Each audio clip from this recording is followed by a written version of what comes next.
Hello everyone, আসসালামু আলাইকুম। আপনাদেরকে ওয়েলকাম করতেছি আমার আরেকটা নিয়ে ভিডিওতে। এই মাছটা কার অপছন্দ হতে পারে আমার একদমই বিশ্বাস হয় না।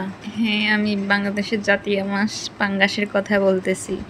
আমি যে স্টাইলে রান্না করছি এটা যদি একবার খান ইলিশ মাছ আর খাওয়া লাগবে না। যে দাম ইলিশ মাছের, এই বছরে আর ইলিশ মাছ খাওয়া লাগবে না। এইভাবে পাঙ্গাস মাছ রান্না করে খাবেন, আর যেই খায় না তাকেও রান্না করে খাওয়াবেন।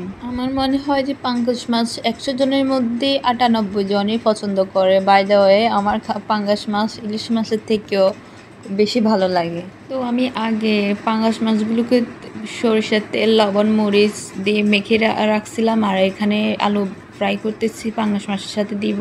আলু ছাড়া আমার চলে না, সব তরকারিতে আলু মাস্ট লাগবে।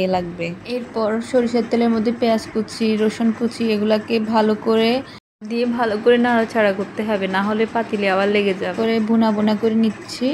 এরপর এক এক করে সব মশলা দিব, হলুদ, মরিচ। মনে হচ্ছে যে এখানে ঝাল কম হয়েছে, আমি তাই আরো গুঁড়া মরিচ অ্যাড করতেছি। তোমরা তোমাদের টেস্ট বাট অনুযায়ী দিবা। আমি আগে থেকে কাঁচা মরিচ, পেঁয়াজ, সরিষা ব্লেন্ড করে রাখছিলাম। এখন এগুলোকে সব ভালো করে মিক্স করব। এরপর এই মশলাগুলোকে কষানোর পরে পাঙ্গাস মাছগুলো দিয়ে দিব। পাঙ্গাস মাছ একটু কষানোর পরে আলুগুলো দিয়ে দিব।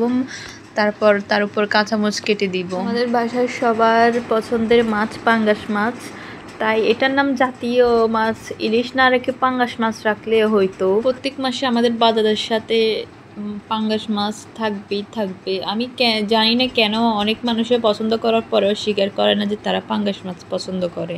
আমাদের বাসায় পাঙ্গাস মাছটা অনেকভাবে রান্না করা হয়। একভাবে শুধু এমনি তরকারি দিয়ে রান্না করা হয়, পাতুরি করা হয়, অনেকভাবে রান্না করা হয় আমাদের বাসায়। আমার রান্না রেডি। আমার তরকারির ঝোল দেখেই বোঝা যাচ্ছে কতটা মজা হয়েছে। যারা খান নাই তারা মজা বুঝবেন না, আর মজা বুঝতে হলে খেতে হবে। যারা আমার পেজকে ফলো করেন এক্ষুনি ফলো করে আসেন। আল্লাহ হাফেজ।